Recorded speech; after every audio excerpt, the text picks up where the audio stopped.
What's going down, everybody? DONMEGA here from Am I on the Air? And I'm so happy that you clicked the link and you're ready to listen to this show. But I just wanted to kind of let you know what's going down. What you're about to listen to is a very special Am I Still on the Air episode, which is a spinoff of our regular podcast. We went live on our YouTube channel on Monday, July the 25th to talk about the big Comic-Con breakdown for the DC and Marvel panels that happened this past weekend.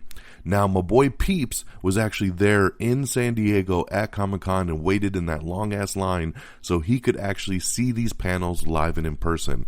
Some stuff was released to the public, but other stuff was private just for the audience. So it was great for me to have Peeps on so he could talk about what he saw, break down the footage, see those things, those trailers like Ant-Man and the Wasp and Guardians of the Galaxy and more. So it was great to have him on and really not only break down all the news that came out this past weekend, but really kind of let you guys know those firsthand thoughts of what was seen in Hall H this past Saturday.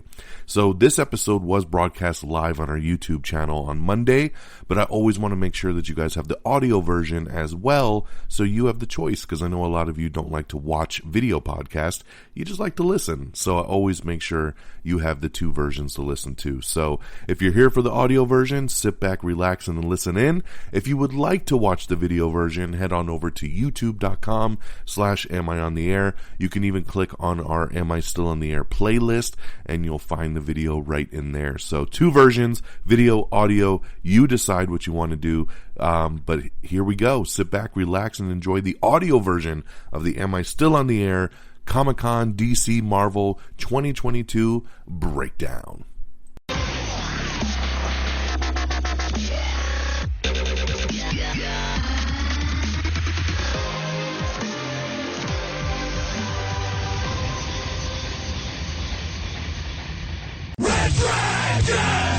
Hey, what is going down, everybody? And welcome to a very special Am I Still on the Air? They're all very special, but we're doing something a little bit different tonight. As you know, it is Monday. It is July the 25th, broadcasting live here on the YouTube channel. And you know, this past weekend was a little something cool, a little something different. A lot of you guys out there be waiting every year for something like this. In the last couple years, we haven't had it. You know, COVID hit and things got delayed, things got pushed back. But 2022, back with a vengeance. It was Comic-Con 2022. So, of course, the big gathering in San Diego where everybody comes out and for several days gets to see a lot of cool stuff, gets to go to panels, gets to see early footage, trailers, all kinds of hotness. But one of the best things with Comic-Con is the Hall H panel that is on Saturday, and that is a lot of stuff going down. That's when all the big studios go and they release their high anticipated stuff, especially when it comes to DC, Marvel. Hall H is where it's at. And, you know, Marvel the past couple years, even before COVID, it actually started to pull out of Comic-Con because they're owned by Disney, and Disney has D23, which is their own big kind of Comic-Con that they like to do on their own now. And they did save a lot of announcements for D23. So we got some blanks on the slate, but they did return to Comic-Con this year and announced quite a few things that we're going to get into. But as you see, I have a guest, and that's my boy Peeps. And he was there in San Diego at Comic-Con. So Peeps, what up, man? Welcome to the show. Hey humans, hey DX, what is up? I was there, and the blood, the sweat, and the tears that I gave up to be able to give you guys this knowledge, this insider knowledge, man. Oh my God, I don't think I've smelled so bad in my life, but you know what? Yeah, it was worth it. Let me tell you, it was worth it.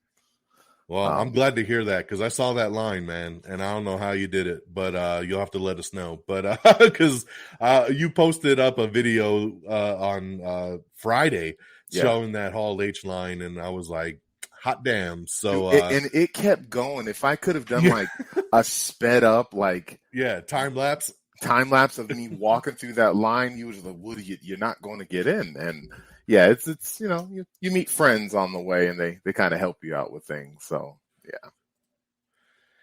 Yeah, so that's awesome. That's awesome. It's great to see. It's crazy how much has changed, because I'll say for myself, I went to Comic-Con in 2009, and I have not been back since. And in 9, it was like the last year before the rest of the world kind of figured out what the hell Comic-Con was. Because I remember like getting in no problem to the 2009 stuff. I mean, Hall H, I was there all day as well, but I got in line at like 8 o'clock in the morning on Saturday and good to go. A couple hours later, I'm right in Hall H, no problem, right? Yeah. Now you hear all the horror stories about the lines wrapped for miles and camping out days before and all this stuff. And I'm like, dude, I don't know if I could do that anymore. Yeah. You know, like I just don't. And it's crazy to see where we're at, because when I went in 2009, I saw the first footage for Iron Man 2. Right. And here we are. We're going to talk about phase 4, 5, 6. That's funny. I think Friggins was there for that too. Was he? Oh, yeah. About that. Yeah, I was there for that, and then obviously the first footage for Avatar. I mean, it was crazy, man. It was a big Comic-Con, but then the very next year, trying to go again in 2010, impossible to get tickets. And it was like, dude, I didn't have any problem at all getting them in 09, but 10, 11, 12, 13, I tried for years and could not get tickets to that damn thing. And then pretty much gave up after my daughter was born. But you know, maybe one day we'll make our way back. It's crazy, dude, because I was thinking like sitting in that line for 24 hours, you know, I'm meeting people, we're talking, we all have the same kind of mindset, right? We're all a bunch of nerds that are willing to sit in line for 24 hours to watch some trailers. But I was thinking, man, like, how dope would this be if I had my boys with me, if I had you and Friggins and whoever else, just to kind of share this experience and share this excitement and the speculation. Do you think we're going to get this? Like the anticipation, you know, that's building up towards it as well is just incredible. And then, you know, we go to the Shazam trailer, you know, they talk about family. Like, you build like this Hall H family where everyone has like your back, and then like you want to go to the bathroom, they got their spot for you. If you want to go home and take a nap and go to sleep for a little bit, as long as you're back before that 7 a.m. cutoff, you know, they'll hold that spot for you. And you know, everyone's sharing resources. Some people came prepared, some people didn't come prepared. So it's like, yo, man, you're looking a little flush. You want some water? You want some Nutri-Grain bars? You know, I don't know. It was dope. It was dope, dude. Yeah, I can just imagine. Like I said, I love it. I love the concept. I mean, it is a crazy several days. So props, because I saw that line, did not think you were gonna power through it, and then you were like, I'm in, and we're like, oh shit, all right, cool, let the games begin. I'm not gonna lie though, so. my endurance was wavering multiple times. I reached out to Friggins. I'm like, y'all need to come. Like, I'm not gonna do this anymore. Like, I don't think you guys can see, but maybe you can. Like, I have the worst sunburn on my hands. Like, it was worse a couple days ago, but I got burnt. I don't know why I thought I was good at everything but my hands, but we get some love here in the chat. Christopher Eason says, you're a real one for that. That's dedication. Thanks, and Eason, our girl, man. Amanda, is a crazy dedication. So, yeah, it does, man. It takes a lot to be in that line. That's for damn sure. Oh, my gosh. So there's a lot going on with Comic-Con, but today's show, we're really focused on the DC Marvel breakdown. You know, and I did an Am I on the Air Quick Bites episode last night, about 15 minutes, just really breaking down the Marvel side of things. But really wanted to jump on here again with Peeps, just because he has that perspective from being there, actually seeing it. And there was some stuff that was shown that we did not see. You know, there was stuff from Guardians of the Galaxy Volume 3 and Ant-Man the Wasp Quantumania and Secret Invasion and different things that were shown, different interviews, different things from the panel presentations. And I really wanted to add that kind of insight into just what's coming soon. And we will talk about that, obviously, but, you know, that's the perspective that I really wanted to get into. So I will kind of say here at the top again, spoilers. Just for, you know, for those of you that don't want to know what the footage is, you know, if you're like, I don't want to know what he saw from Guardians. I don't want to know what he saw from Ant-Man. Yeah. You know, you could either watch and then kind of bounce out when I show you the little tag at the bottom here of what we're going to talk about. or just circle back later if you decide, whatever the case. But I don't want anybody getting mad. We are going to break it down. This is what we saw. This is what Peeps saw, and then kind of, go from there. So let's see here, man. It's good that you say that, DX, because watching those trailers and experiencing those moments, like with the She-Hulk trailer and the thing that happens at the end of that trailer, like everybody exploded and we were so hyped. And then I'm throwing it at you guys in the chat and I'm feeling bad because it's like, oh man, I'm kind of taking that moment away from you guys. But like, apologies, man. I was just so excited at that moment, dude. No apologies. We wanted to know the deets for sure, especially because, a lot of that stuff was going to leak and it was going to get put out anyway. Yeah. So you might have mentioned a little guy popping up and then, the trailer's released to the public 5 minutes later. So we were going to find it out anyway. So let's start quickly with the DC presentation, because obviously this wasn't much. So we'll kind of get this in. This was first thing in the morning too, which I found very odd, right? Like this was like 10 o'clock in the morning. First one. Like, like right out the gate, I woke up and was like, holy shit, DC's going on already? All right, here we go. And then Marvel wasn't until like 5 o'clock in the afternoon. So there was quite a gap there. But the DC presentation, and I want to start off with, where the hell was Superman? So no Henry Cavill, I'm going to say. So nothing. A couple days before Comic-Con, a Variety, which is one of the biggest news outlets in the world, put out an article saying, rumor has it that DC is about to make a, big presentation at Comic-Con, and Henry Cavill's going to be there, and he's going to come out on stage, and they're going to announce the next Superman project, and they're going to show where we're headed in the DC universe. And the whole internet exploded. Henry Cavill was trending all weekend on Twitter. Everybody was stoked. Yep. And then the panel happens, and we're waiting. And we're waiting, and we're waiting. And then they're like, good day, everybody. And it did not happen. No Henry Cavill, no Superman announcement.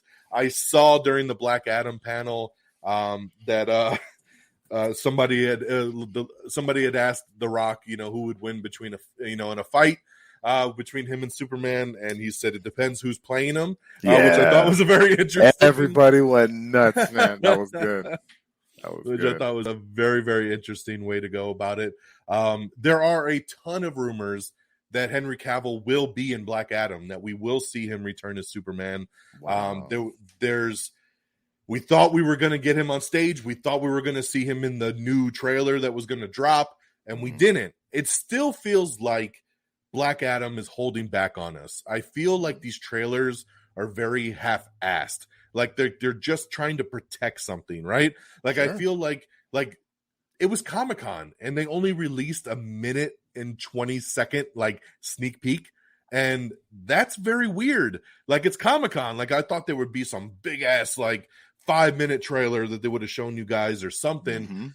And we haven't seen like what is the point of this movie? Like, is it just him against the Justice Society? I feel like there's more to it.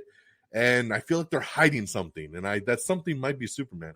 And so I'm not giving up hope that that's the case. But it was very disappointing. Did you hear anything while you were there about the whole Superman thing? Did you feel like the crowd was like, come on, like Cavill? Like, were you hearing anything being there? 100%. More from when they open up the panel to questions, right?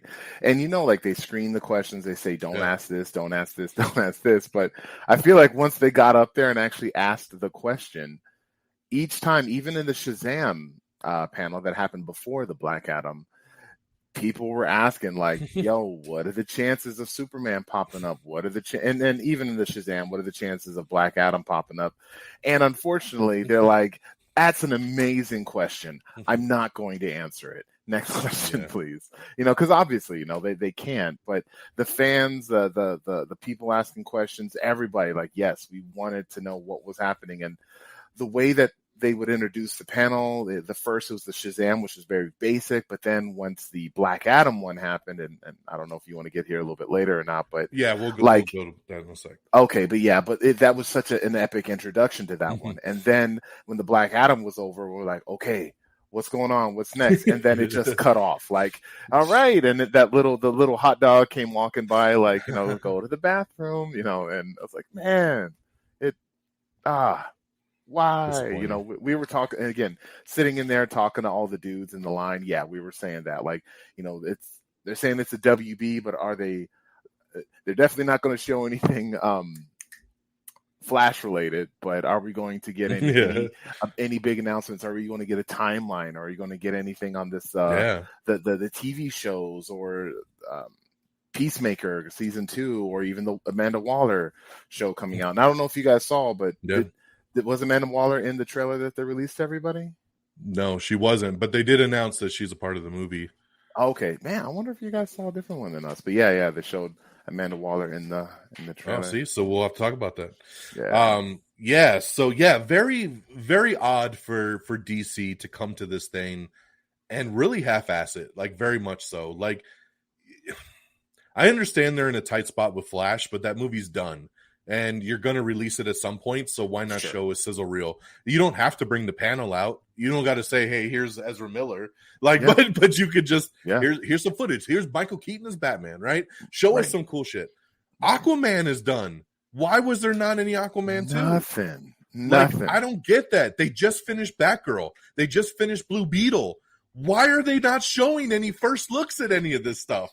Like, I don't get it. Who the fuck is running DC?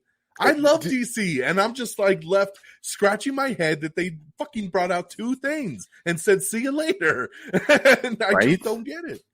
And when do they have the DC fandom? I'm like, I wonder if they're like holding off for that. The fandom, I like fandom, but the last couple of years, fandom was not used to announce anything. Okay. Like, all they did was show a trailer or show footage, like or do an interview. Like there wasn't a single piece of breaking news in the last 2 years on DC fandom. So I mean, unless they're completely revamping it this year and they're trying to, hold tight. It's going to be their big announcement. I don't get it. Yeah, I don't either. And especially if you're, if you're there with the the place is flooded with all the Marvel fans. Like, let's just throw that in their face and get everyone's lips all wet and excited for what's to come with DC. We've had some ups and downs with DC, and we, in my opinion, the future looks very promising for all of DC films. And it's just like, why not give us some more? Give us that carrot at the end of the stick. Keep that excitement going. But just big missed opportunity, man, in my opinion. Massive missed opportunity. So much that they could have shown. They have projects in development that are done, and we didn't even bother. So, but let's go with what they did show. Like we said, we got 2 things, and obviously the big one was that they kicked off with was Shazam, right? So bringing out Zachary Levi out on stage, the director, the cast. And we finally got our first full trailer for Shazam Fury of the Gods, which I love this trailer. I thought the trailer was fantastic. Got some good laughs, saw some good action. I like seeing just the whole dynamic. It looks like we're really building up from what the first movie was, which I love the first movie. I love Shazam. So very happy to see that we're getting a sequel, that we're getting it this year. It was supposed to come out next year, and they moved it up to December. So this was awesome. So walk me through, your thoughts on Shazam, the panel, the trailer. What'd you think about this debut? Stay with us. We'll be right back. Hey, I'm James Lovino, and I'm here to tell you about Alternate Sides, a movie podcast with a twist. I've worked in the film business for 2 decades, but I haven't actually seen that many movies, and this has been driving my frequent collaborator, Sam, a self-confessed film snob, crazy. So every week, while he's stuck in his car trying to avoid getting a parking ticket, thanks to New York City's alternate side parking regulations, we discuss a classic film I've finally just gotten around to seeing. Alternate Sides, a new podcast about movies, parking, and a 25-year friendship, wherever you get your podcasts.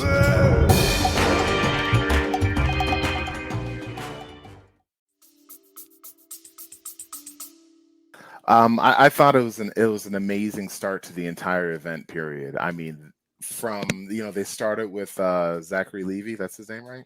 They started with him coming out, and his energy is amazing. Like, he's just like bop the boop the boop boop, and then everyone else is kind of coming. All the other cast members are coming out after that, and then they show the trailer, or before they even have everybody else come out, they show the trailer, and we see that Lucy Liu is in it, and we see the other actress that's Helen Mirren.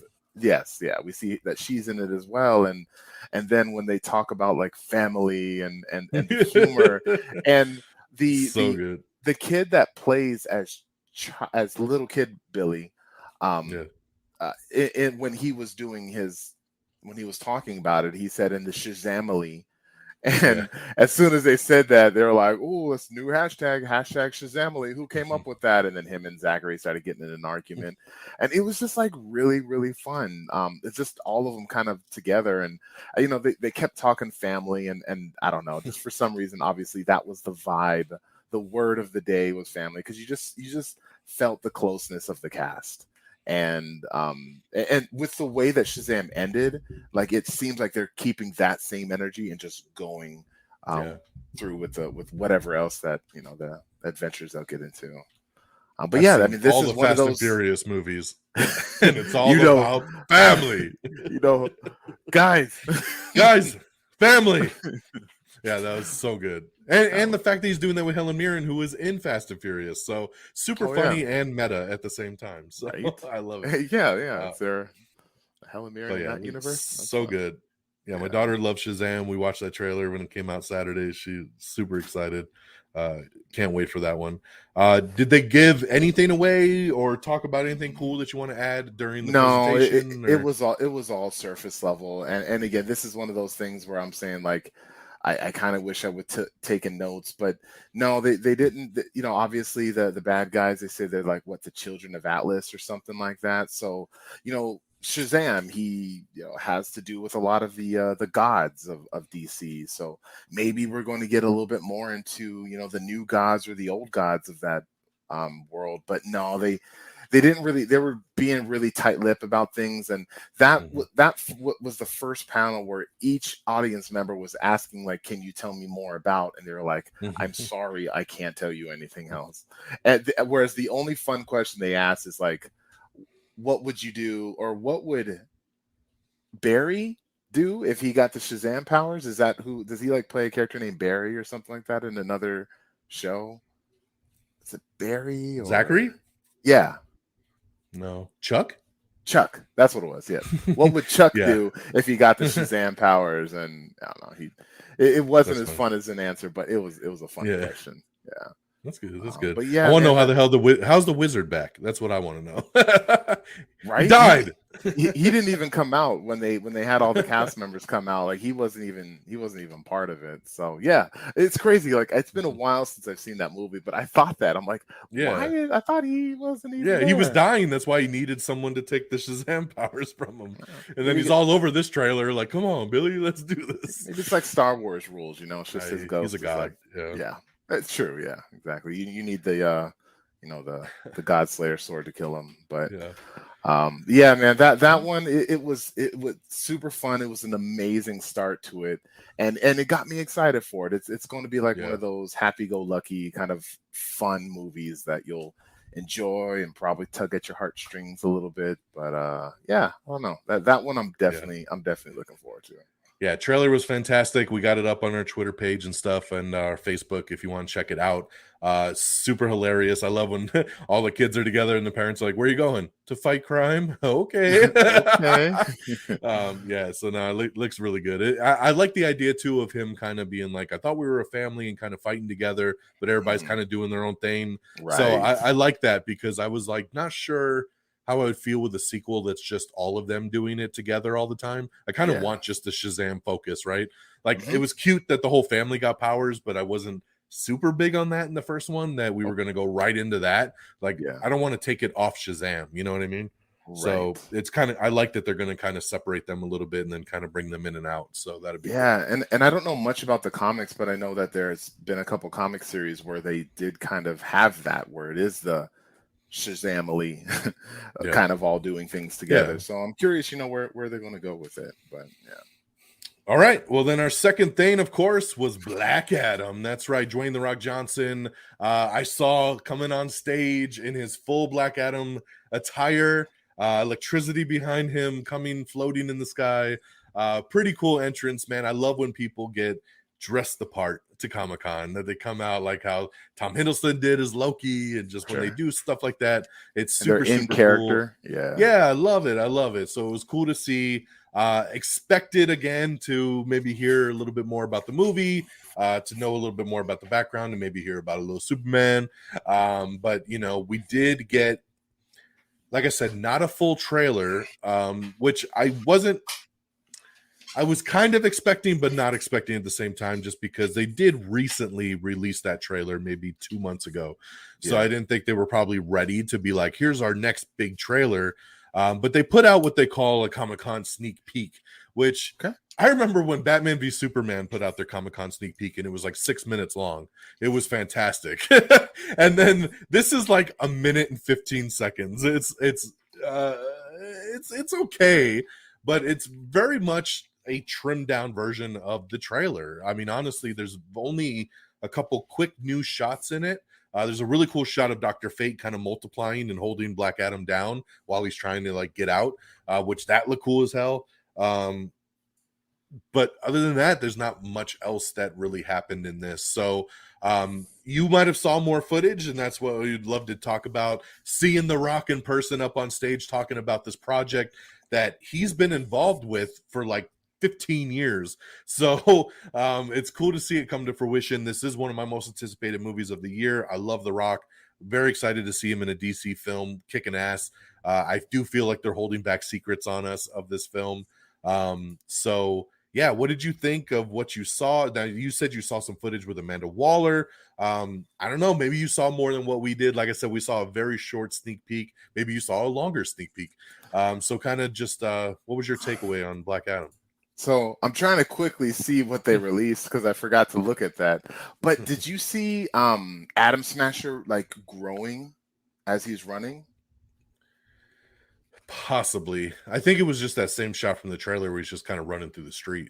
Big already.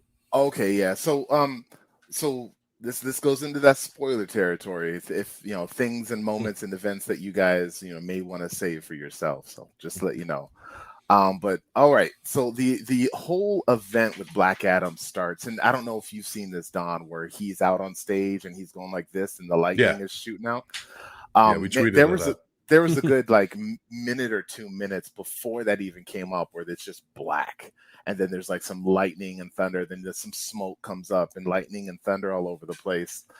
Before the show, they gave everybody one of these necklaces, little. And then they kept telling us, there's a tab in there, pull your tab out. And, so we pulled it out and I just broke it. Great. So, live TV, ladies and gentlemen.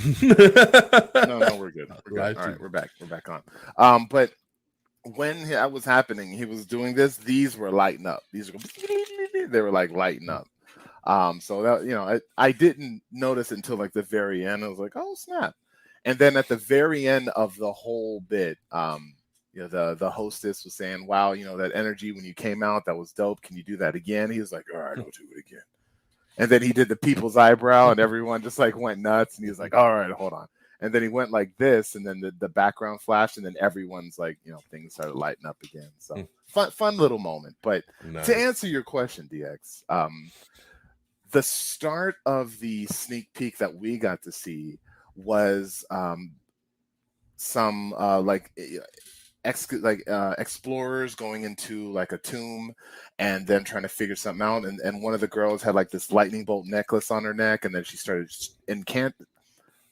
saying some kind of incantation on the ground, and the ground started lighting up, and a big lightning bolt hits the ground. And then after that, after all the smoke clears, it's Adam like standing there. And his cloak is down, and all you see is like the bottom of his mouth. And they must have darkened his face a little bit to kind of give that comic booky kind of feel. And immediately all the guards start lighting him up with guns, and he's just standing there, and the bullets are just like bouncing off of him, and he starts floating, and he like quickly does a flip, and he grabs one of the bullets, and he looks at it, and he says like in a foreign language, your magic is weak, let me show you, or something like that, like let me show you real magic.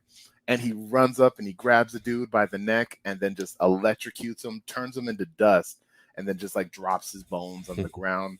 And the rest of the thing is just him slow. Like, what if Superman had a bad day and just beat the snot out of people? He was lighting these people up, and the way that they were doing it, and the choreography or whatever, it was just grabbing one guy by the leg and smashing him on another dude. It was so freaking dope. And then after that, they're calling for help, and then that's where they kind of call, and then Amanda Waller's on the other line, like, well, yeah, you guys are kind of screwed, but we can call the JLA to kind of handle it. And I don't know, man. Justice League. Yeah, yeah, I don't know. Yeah. Do we not know who Superman is? Zones, there's zones. It's not jurisdiction. Yeah. Yeah, he's out of the U.S., so. It was weird, too, because they said in the con that the JLA is the longest superhero organization in that universe. So it's as if they say that they were a team before the Justice League was a team. No. I don't really get that. Which is, I mean, it is in the comics, but the JLA is like old school. Like they were there like in the 50s. So I don't understand how they're trying to say they're in the modern day. That's what's weird. Right. And there's only like 4, maybe 5 of them. Yeah. And 2 of them are super new. I don't know what Cyclone is. I didn't even see her in the trailer, but she came out. She pops up quick in the sneak peek. Yeah. There's a funny moment too, and I don't think I got it on camera, but Cyclone, the actress, came out, and the dude that plays as Hawkman was like this to give her a high five, and she didn't see, so she like high fived everybody, and he was just up there for a while. Then one of the cast members kind of give him a little high five, and he was like, yeah. So, but no, there was definitely a lot that was missed. Even there was like some helicopter when he busted out of that tomb. There were a couple of helicopters outside waiting for him, and he had like a nice little fight scene between the helicopters. One shot and missile at him. He grabbed it and throws it at the other one and picks up the other helicopter. And oh my gosh, it was exciting. And just like with all the action was happening, just like all the oogles and boogles were bubbling up inside of me. And I like this movie has skyrocketed in terms of anticipation list. Nice. That was my next question. I was going to say, where did this go on your anticipation after seeing this? I want to say it probably has launched far beyond a lot of the Marvel stuff that is supposed to be coming out. But I mean, this is a this year movie, and I know like the rest of the Marvel movies aren't going to be coming out for a while, but like honestly, like more than Ant-Man, more than any of the TV shows that are coming out, this movie, man, and then again too, it's hard to say, right? Like every time like somebody is pushing a movie, they always say things like, passion project, trying new things, best that has ever been, you know what I mean? And you just kind of like, everybody says that, but the way that The Rock was talking, I mean, he's like, he's been trying to do this for 10 years, and he wants to, and he's a bit of a perfectionist, and I think this, DX, and he doesn't want to just come out with the next, Tooth Fairy movie. Like he wants to come out with a movie that everyone is going to be excited for, and with this character that he is, and then even with the suit, and you're saying like he wants to like really make a name for himself as a superhero, and I kind of feel that, and I don't know, he got me. If this movie's trash, then he got me. I'll admit he got me, but with all that, man, I am super excited. And going back to the Shazam one, like people kept trying to ask about Shazam and Black Adam and chances, and they're like, we're not talking about any of that. And I was kind of hoping for maybe like during the transition, maybe like Levy and would have walked across the stage together or something. That would have been a little fun little eye to eye moment, like a little flex, but they didn't do anything like that. So damn, lost opportunity again, DC. Lost opportunity again. Yeah, but man, I mean, this is, dude, straight up passion project. I was just watching a clip that someone had put out when he was doing press for Southland Tales, which is a movie not a lot of people have seen. I think it was like his 3rd movie that he did after he became an actor, right? Like he had Scorpion King. Oh no, 4th movie. I think he had Scorpion King, The Rundown, Walking Tall, and then he did this movie Southland Tales. So this is like early 2000s. And during the press, somebody says to him in a press interview, like, "Hey, is this true that you're looking at doing Shazam and Black Adam?" And he's like, yeah, this is something I'm actually having a meeting tonight, gonna go talk with blah blah blah about this. And he goes, and I'm really looking, he goes, not to do Shazam, but I want to do Black Adam. And this interview's so old, man. It's like 13, 14 years ago. Wow. And he literally is talking about doing Black Adam. So you can tell, man, like he never let this one go. I mean, he announced like 8 years ago he was going to be Black Adam officially for the DCEU. Like right when I think Man of Steel came out, he was like, I'm going to be Black Adam. And here we are going in 2022. Finally, we get it. But like you said, he is a perfectionist. He wanted to make sure story was right, the beats were right, the effects were going to be right. Like supposedly they're using all kinds of new technology in this thing and all kinds of stuff. So I mean, I'm super excited, man. Like I said, especially since it feels like they're holding back on the footage they're showing us big time. That makes me feel like they got some surprises up their sleeves. So very, very cool. And so it does feel a bit unique with the storyline they're going with. I mean, he is, he has already had his powers for like however many centuries, and who knows what happened and why he was banished. But we got this storyline of him going on in like Egyptian times, like way back in the day, and it looks like there's like a lot of like family loss and betrayal, and he just probably develops this cold heart to him being woken up in modern day, and then him like kind of realizing everything that's happening. So it's they keep, Black Adam in the comics is a villain, and they keep saying the word anti-hero, but this is the first time I've literally felt like this. He's not a good guy, but it's one of the situations where the enemy of my enemy is my friend, and things will work out for everybody in the end. But that I can think of, I can't remember them kind of pointing to like a greater bad. Like there probably was an image or two, but I can't think of it now. Yeah.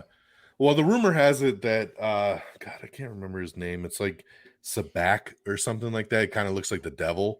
That's the actual villain, and that, of course, was a leak from the toy line. And we always learn from the toy line, the Lego set. Where's this movie going? Oh, the toy line shows Sabak, and there we go. So we're hiding him, right? But I still want Superman cameo at some point. So, man, seriously, or some kind that's of where it's got to go. Yeah. And there was like a month ago, somebody had tweeted The Rock and said, like, man, I'd love to see Superman and Black Adam go at it. And Rock retweeted it and was like, I feel you and I see you. And like, that's amazing. That got everybody being like, he's got to do something, right? Like, why would you retweet something very specific? And the picture was one of those split logos that had the half Superman S and then the half lightning bolt. Nice. And for him to say, I hear you and I see you, and he's the producer on this film. He's got the same manager as Henry Cavill. I've seen pictures on his Instagram of him and Henry Cavill chilling with a drink. He knows that how badly everybody wants it. And I feel like Rock's the kind of guy that could go to a DC president and be like, I don't care what you're doing with Superman, but I want Henry Cavill in this fucking thing. And they'd be like, all right, dude, like whatever you want, Mr. Johnson. So I feel like it's going to be there, even if it's just an after credit scene of Superman being like, I need to go after this guy and put this dude in check, just something that I feel like it's got to be there. That it's so much more exciting than a Batman v Superman. I'm sorry, where these two probably can't really. Yes, because it makes more sense. These two could go toe to toe, and and like, we look at celebrities from afar and like, wow, that's like the nicest person. I actually want to meet that person. Like they seem so cool. Like this dude, The Rock. He seems like such a nice guy. Like he is the dude I would love to just like talk to and like, just have a conversation with. The con was over. They're like, okay, all right, that's enough questions. We're good. Everybody. And Rock was like, hold on. We got somebody right there. Go ahead. We got time for one more question. And like he stopped the whole thing just to allow another fan to ask him a question. And like, it was. Yeah, he does stuff for the fans, it seems, and I don't know. He always says, "Man, it's the fans that pay his paycheck," So he's like, "I do it for them," and I love it. He's got the right attitude. He is the hardest working man in Hollywood. So, faith, Mr. Rock.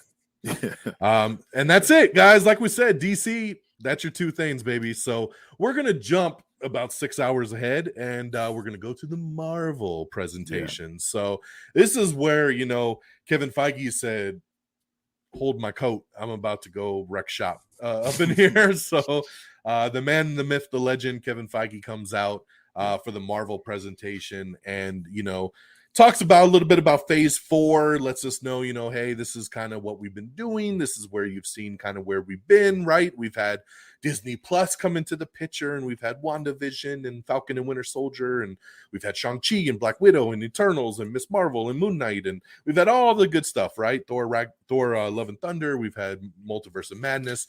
And phase 4 is about to come to a close. So we finally start to see where the future is going, right? Phase 4 officially closing with 2 more projects. We have She-Hulk, which drops on August 17th, and then we have Black Panther, Wakanda Forever. So those 2 projects will wrap up phase 4, Black Panther being the culmination of phase 4. Now, Kevin Feige let us in on some secrets of what phase 5 and a little bit of phase 6 is going to look like, and we got the official name, the Multiverse Saga. So you can see Peeps' hat right there, exclusive from Comic-Con. Kevin Feige wearing that same hat at the con on Saturday. The Multiverse Saga, as you know, phase 1, 2, and 3 was the Infinity Saga, as we built up with the stones and Thanos and everything there. And now we're going to have phase 4, 5, and 6 being the Multiverse Saga. So how is that saga going to come to play? And that's where we started to learn about phase 5. So phase 5, man, get ready, because we got Ant-Man and the Wasp: Quantumania kicking things off on February 17th of 2023. So that's going to be your kickoff to phase 5. Then we got Secret Invasion kicking off on spring of 2023. I like for the TV shows, of course, still no release dates. We just kind of get an idea. But Secret Invasion, of course, the show with Samuel L. Jackson and Colby Smulders, the Skrulls. We're going to talk more about that in a second. Then we got May 5th, 2023, Guardians of the Galaxy Volume 3. We're going to get Echo in the summer of 2023. Of course, Echo, very heavily rumored to have Daredevil and Kingpin along with Echo, and we'll see where that story goes. Echo, of course, made her debut in the Hawkeye show on Disney+. Also in summer of 2023, we're going to get Loki Season 2, so we're going to find out some more about those variants. Then in July 28th of 2023, we're going to get the Marvels, of course, the Captain Marvel sequel that will bring Captain Marvel and Miss Marvel together and some more out-of-space hijinks. Then we finally got a date for Blade, Mahershala Ali. We knew about Blade years ago, and we've just been waiting. Where the hell is Blade going to come? And now we know, November 3rd, 2023, we're getting Blade. Yeah. Ironheart in the fall of 2023 on Disney+. Ironheart going to make her debut in Black Panther Wakanda Forever. So you're going to get to see kind of like a Mark I of her Iron Man suit in that. And then obviously go into her own Disney+ show. Agatha. We knew it was Agatha all along, and now we know she's going to get her own show. Agatha, Coven of Chaos is coming winter of 2023. Got a big announcement that Daredevil, we knew it was probably coming. There was lots of rumors going around. I had done a quick bite months ago that this was a big rumored one, but we got official confirmation. Daredevil Born Again is coming to Disney Plus spring of 2024. And we also found out 18 episodes, which is redonkulous for a Disney Plus series. I love it, but never saw that coming because these damn Disney Plus series were always talking about 6 episodes. What the hell can we do with that? We're getting 3 times that for Daredevil, and confirming that Matt Murdock, Charlie Cox, and Vincent D'Onofrio coming back for that one, which is fantastic. We knew we were getting a Captain America 4. This one now officially titled Captain America New World Order. We're going to get Hulk Hogan in the team in this one. I don't know. We'll have to wait and see. But we're going to get the New World Order on May 3rd, 2024. And then wrapping up phase 5 is, we were rumored for this one as well, too, but now it's official, Thunderbolts. So the Marvel Suicide Squad getting put together over here. The Thunderbolts coming out July 26th, 2024. So between 2023 and 2024, those are our phase 5 releases right there. And then he said, we're not done yet. We're going to go into phase 6 and give you just a snippet. We only got a couple projects listed in phase 6. There's 8 other projects grayed out in this area, and that's where I think D23 is going to come into play, and we're going to get Deadpool 3, and we're going to get some other big stuff, maybe Shang-Chi 2, is where I think a lot of the other things are going to kind of come back into play. But kicking off Phase 6 on November 8th, 2024, is finally Fantastic Four. So we are officially getting that. We knew it was coming, but now we know a release date. So kicking off Phase 6 is Fantastic Four on November 8th. And then to culminate Phase 6, which this was exciting, 2 Avengers movies. Shocked. I knew they would do another Avengers, but did not expect 2, and really did not expect 2 within 6 months of each other, because we have Avengers the Kang Dynasty coming out on May 2nd, 2025, and then 6 months later on November 7th, 2025, Secret Wars, Avengers Secret Wars. Yep, we've been talking about Secret Wars. We knew this is probably where this was going. You're going to do a multiverse saga. How do you not wrap up with the Secret Wars? So, man, that's a lot of stuff. We're going to talk about the trailers here in a second, but I want to pause, reflect. Bro, we talk a lot of Marvel on this show. We're always counting down our favorite stuff. 4, 5, 6 phases. We've been wondering, where the hell is this story going? Now the picture's getting a little bit brighter. Some exciting stuff on the docket. Some stuff we knew about, obviously, but some stuff we didn't, and obviously official dates. Finding out things like, where we're headed with this Avengers stuff. What do you think, man? Phase 5 and 6, dude.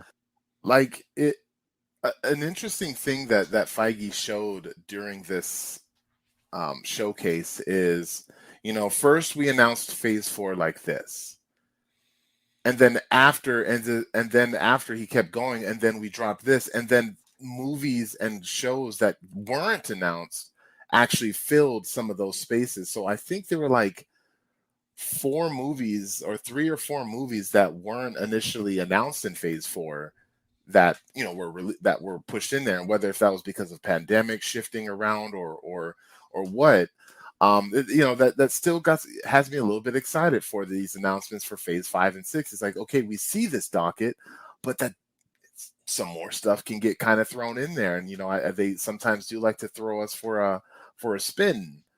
Sometimes. And I think the very interesting thing is that in Phase 6, between the Avengers Kang Dynasty and Avengers Secret Wars, there's 2 movies in between that. Yep. Like, what 2 movies are you throwing in there to get us ready for Secret Wars? Is that like a Spider-Man movie? Is that like that? Yeah. Are we going to get a mutants? Like, what could be happening? And the fact that they showed us this Phase 6 and showed us that there is a plan. And that's the issue that a lot of folks out there have had is that they don't see that. It feels like Marvel doesn't have a plan, and this kind of shows you like it may seem a little bit all over the place in the beginning, but like they got a lot of characters they want to introduce, and Secret Wars is like one of the biggest events that have ever happened in Marvel history, and the fact that they're building up to that, it kind of makes sense while we're getting all these like random movies out there. But the fact that Thunderbolts is going to be released within the Phase 5, like that's super exciting. Something I wasn't expecting at all. They've been talking Deadpool, they've been talking, we heard Fantastic Four way before we even heard Thunderbolts. And yeah, man, I am super stoked about Phase 5. There's probably one in there that I'm not super excited for, but I'll watch Echo nonetheless. But Echo, you were the most excited for Echo. I know when it was originally announced. Hopefully it becomes more like supernatural and she's just not a person. I don't know. I want her to be like a super person, so that's a superhero. But man, and I will say, and we'll get into this a little bit later, but out of all these, I definitely have my number one most anticipated movie that will probably just roll into our next time we do our year's worth anticipated movies. This is probably undoubtedly going to be my number one pick. I was that blown away by this trailer. What's your thoughts on, Secret Wars is so big, and we've all been speculating forever that this was going to culminate in Secret Wars. So where's your thoughts on the first one being the Kang Dynasty? Like, how do you feel that's going to be the start to lead into a Secret Wars? Like, where do we go in that? That's tough to say because Kang, though, has been a big villain in the Avengers comic book history. You know, his deal is with like time manipulation, and he's just very strong, and because he has all the weapons of time, everything of the future, the past, the present. He has everything that can counter the Avengers. He's already experienced the Avengers, so there's no way that our Avengers can stop him.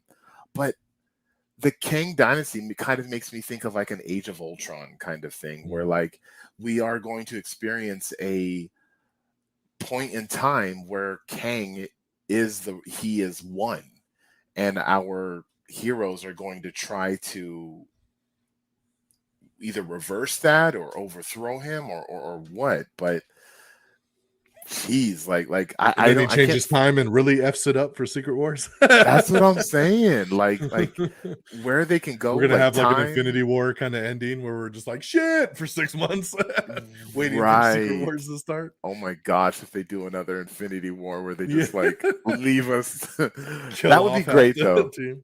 No, like I know like all the team, but I don't know. And and even with like Secret Invasion as well. And I'm sorry, all the secrets, it might be a little confusing, but Secret Invasion that's going to be starting off the whole Phase 5. I mean, that's a pretty big event as well. And I'm curious if that's going to have anything to do with, you know, the future or Phase 6 or anything, or if it's going to be its own, you know, centered story by itself. Because it's in the comics, like Secret Invasion was an event that people who had died didn't actually die. It was the scroll version of them that died. It's like the invasion of the body snatchers. And I don't know. I think it's weird. It's nuts. But what and with this being the multiverse saga, like what other kind of multiversal stuff are they going to get into? What else can they do? Yeah, that's a big question.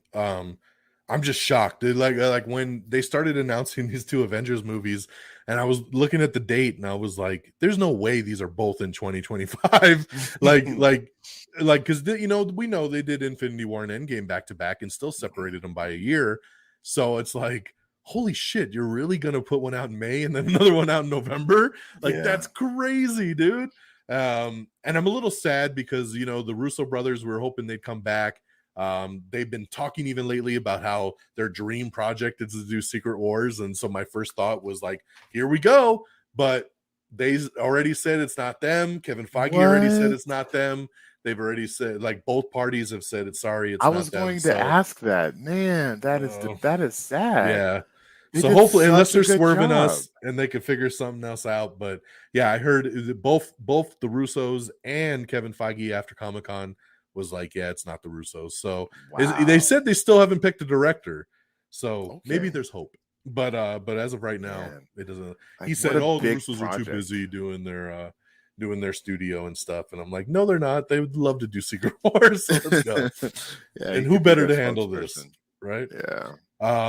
Yeah. Insane, man. And like we said, there's 8 mystery spots on the Phase 6 schedule, where we have 1 in the fall of 2024, actually 2 in the fall, 1 in the winter, 2 in the spring, and then winter of 2025. Then you get the first Avengers, then you get 2 in the summer, and then Avengers Secret Wars. So lots of gaps, man. I think this is where we're going to get X-Men. I think this is where we're going to get Deadpool.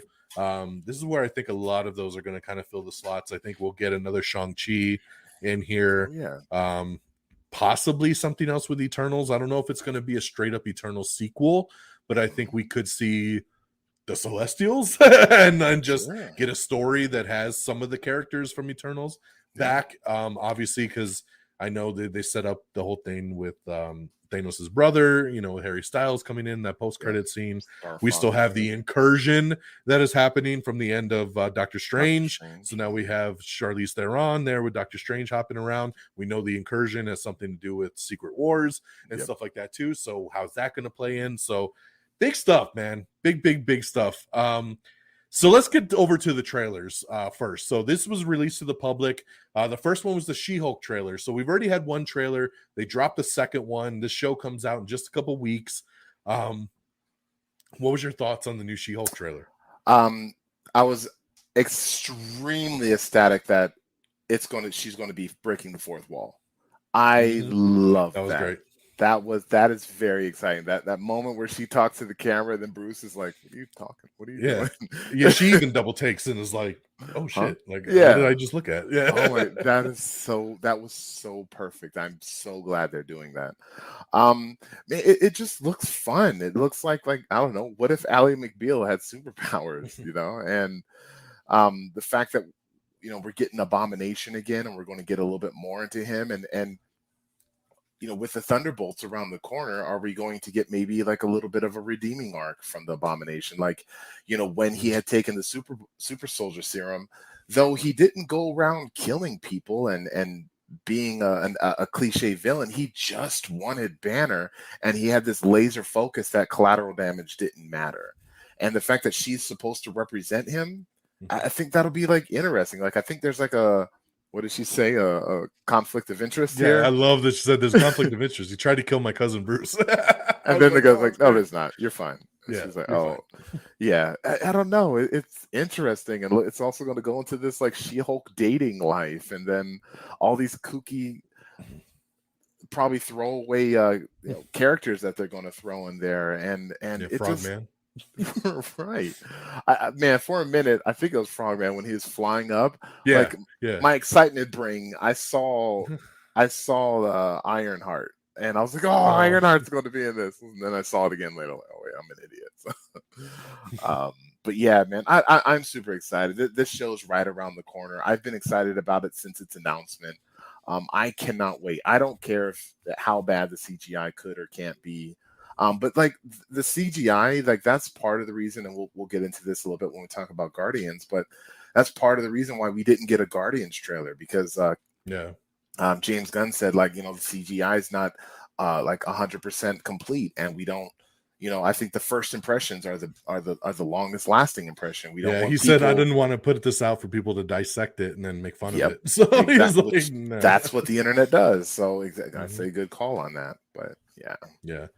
Well, and I'm sure Kevin Feige didn't want him releasing that stuff. I mean, those movies are still so far out. Marvel's really at a point right now where they kind of like to focus on one trailer drop and then chill. Like, like we haven't seen the dual trailers in quite some time. Like Marvel used to be really good at dropping a trailer like a year out, and now we're like the first Thor Love and Thunder trailer we got was 2 months before it came out. So Guardians is still a year away. So I didn't see them releasing anything like that to the public either. Even the Ant-Man stuff, just because that's still February. I mean, that's still 10 months away. So I didn't see that at all, but the She-Hulk trailer do fantastic. What'd you think, dude? At the end, we get the flip. We see Matt Murdock. Gosh. Daredevil was highly rumored, obviously being a lawyer. She's a lawyer. Come on, we got to get Daredevil sense, right. And he's in the red and yellow suit, dude. No, it was black. It was a black suit. No, it's the red and yellow, dude. Really? It's the red and yellow. Yep. Okay. All right. Well, yeah, man. The red chest and the yellow arms, yellow helmet, yellow.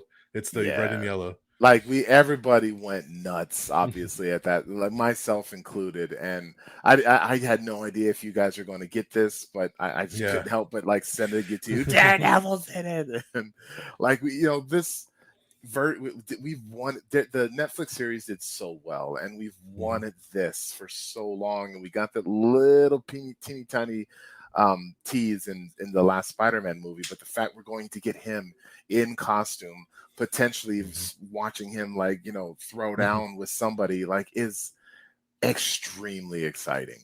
And like you said, lawyer, come on. Like perfect. You had to. We're talking about missed opportunities. DC, Marvel definitely did not miss opportunities with that one for sure. Yeah, Kevin Feige was talking about how the street level heroes that are going to be kind of the focus of the street level heroes will be Daredevil and Spider-Man, is what he actually called out.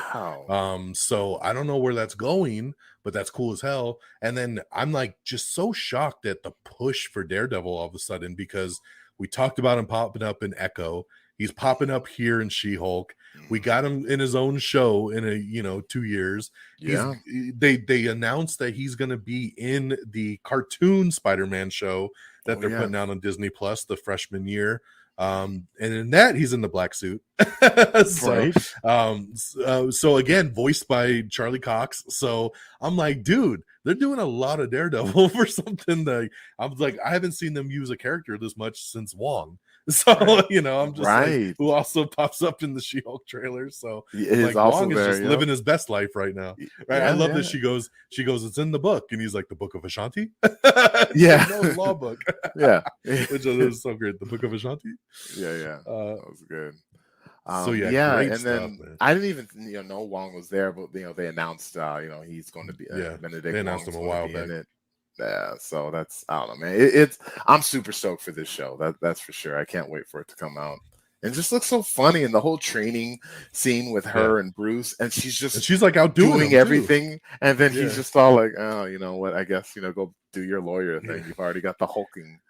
And it's the only thing funny that bums me out about that is I'm starting to get the glimpse now that he's only going to be in like the first or second episode. Then he's going to be like, he's going to train her, and then he's going to be like, all right, fine, go back to your lawyer life. And then the show will just go from there. And we're not going to get any more Bruce. And I'm like, because in the first trailer, I felt like he would be throughout it. And in this trailer, it feels very much like that island. He's going to come with me. Let's go train. And then she's going to be like, I need to go back to work. And then that sucks. And I wonder if they're going to go straight out of the comics for her origin. Like, something happens to her and blood transfusion. And, they do that with Bruce. So, I'm very curious if that's what happens. Well, I don't know how else they would really talk about her getting the powers and stuff. If it's not some kind of blood transfusion. Maybe he's there, so...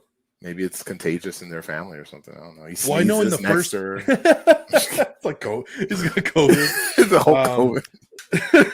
Whole COVID. Gamma 19. Yep. There you go. Gamma 19. In the first trailer, they do show a car accident, so I'm guessing that is the origin, but gotcha. We'll see. There's only one person with this blood type, rare blood type, Bruce Banner. Got to do it. All right, and then the other trailer that was released to everybody and had everybody crying worldwide was Black Panther: Wakanda Forever. So we knew this was the one trailer I knew we were going to get this weekend because Thor's already come out and come and gone. So what's next? What's the next movie to come out that we've never seen anything from? It's Black Panther. So we get the trailer for this. It's a very somber trailer. We have the No Woman, No Cry. We see everybody kind of mourning, right? T'Challa is dead. And this is kind of what we speculated, right? They're going to kill off T'Challa. How does Wakanda proceed without its king? What do we do next? And we get the confirmation. It was widely rumored, but that the Atlanteans and Namor are in this thing and they're coming. And, is it going to be the same thing? Is he an anti-hero? Is he going to be the villain of the movie? Is this just to kind of swerve us?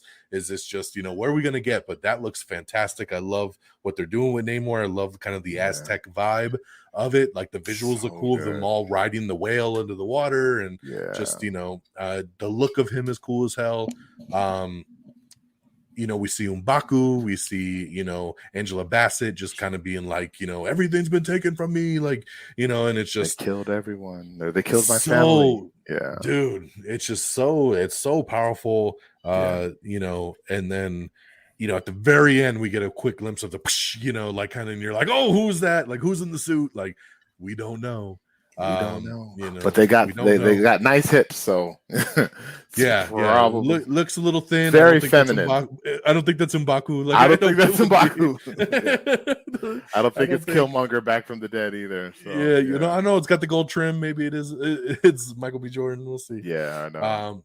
But very curious to see.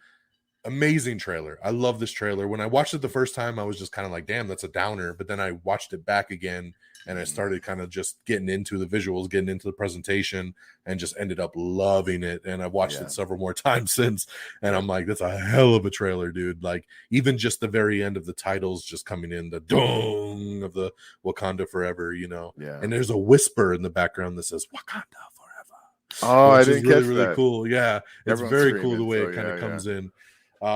So take us through this one, man. I know you got to see the presentation, you got to hear about it, and then you saw the trailer. What's up, man? So it was very interesting because this was the very end of the whole event.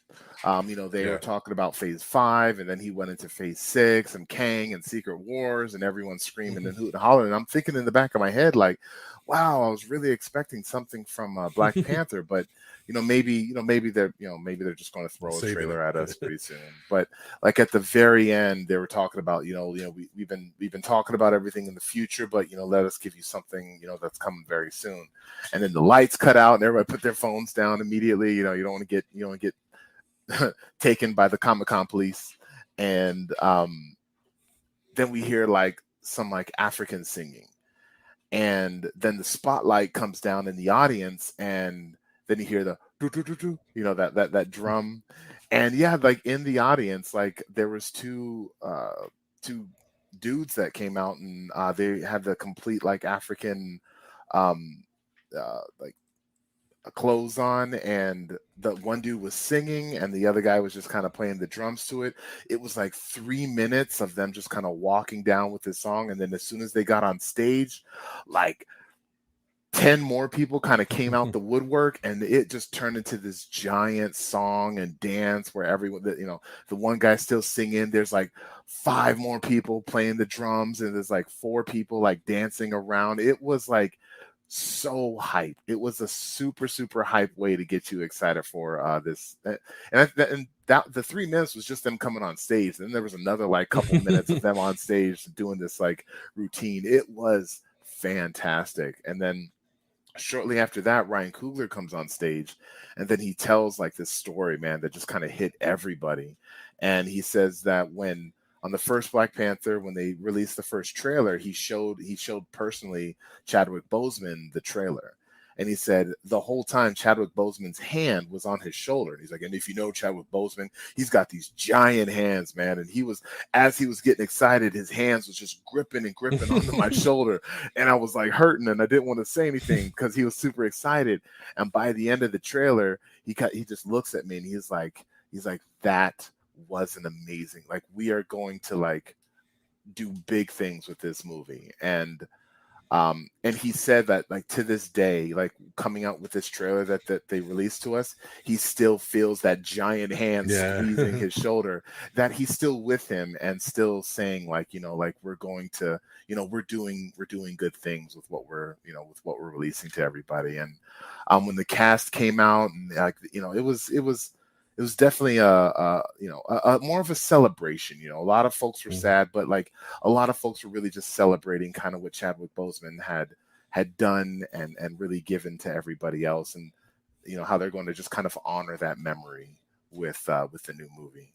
And it's very interesting, like you were saying, like with Namor, like I'm kind of thinking Namor isn't going to be the dude that like kills Black Panther. I'm thinking it's more going to be like they send a tsunami to Wakanda for whatever reason, and T'Challa kind of dies in like a blaze of glory, saving people, and he is like a casualty of war. And then you see like the Wakandans like attacking the Atlanteans in that Aztecian, so it looks like they take the fight to them. And like, man, like I want to know where this movie goes. Is it just like a movie about war? And if it is, like, yikes, man. Wakanda kind of seems like such a peaceful community in the movies, but like you push them too hard, and that's what someone pushed them.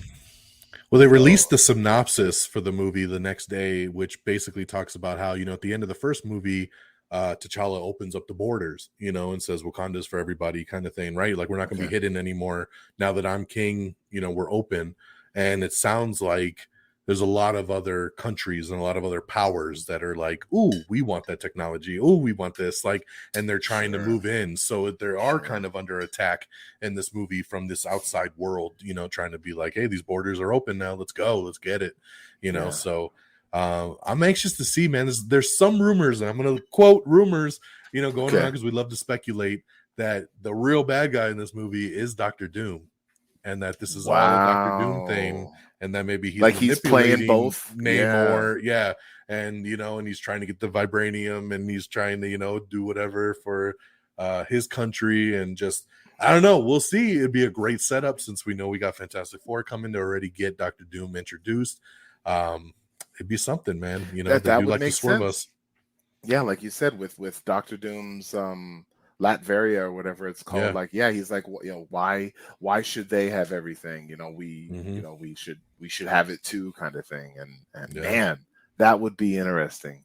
It'd be dope. But geez, man, and I'll say too, the actor plays M'Baku, what's his name? Winston Duke. Winston Duke, he came out like mouth out, and the entire audience is ooh, ooh, ooh.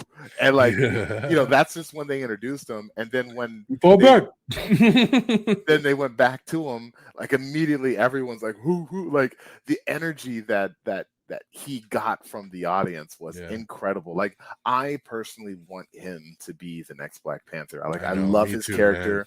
He's so Wakandan. Perfect. He's perfect. And to see, like, yes, we know Black Panther's a small little, Spider-Man, like agile, but just to see this like massive version of Black Panther just going out there. Dope. Oh my gosh, I would love that. But I don't know, man. We'll see.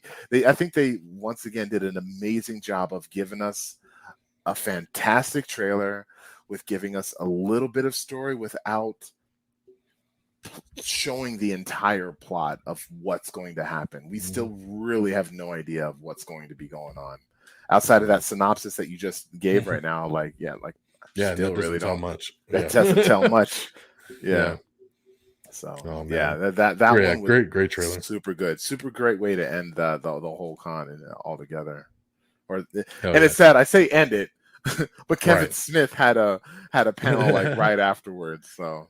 Oh, did you stay for that? I was dying. I had to go. No, I did not. I wanted to stay Kevin for the Smith Kevin tells Smith some great one. stories, dude. That's what everyone was saying, and one of the dudes we camped with stayed for it, and I wanted to stay, but I'm like, I haven't eaten. When I went in 09, like I stayed for a Kevin Smith panel, and it was one of the greatest things I did that whole weekend. It was so good. Oh, it was so good. I heard that too. I really wanted to, but energy said no. Yeah, I bet it's hard. It's hard. So I know that's kind of where the panel ended, but I want to circle back for a second, because there was some stuff that y'all didn't see, and we're going to talk about that.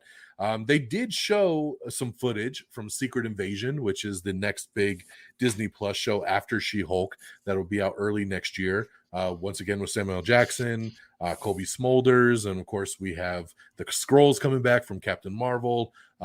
So we saw some Secret Invasion stuff. They saw some great stuff from Ant-Man and the Wasp: Quantumania, and of course Guardians of the Galaxy Volume 3. So I'm gonna turn it over to Peeps, kind of walk us through each of these three and kind of what did you see, man? Tell us what you saw. We're excited to hear the tease of what y'all saw that we probably won't see for quite some time. Yeah. So again, spoiler stuff, things that you haven't seen. If you want to experience this for your own, just keep listening. It's okay. It'll be fine. Just keep listening.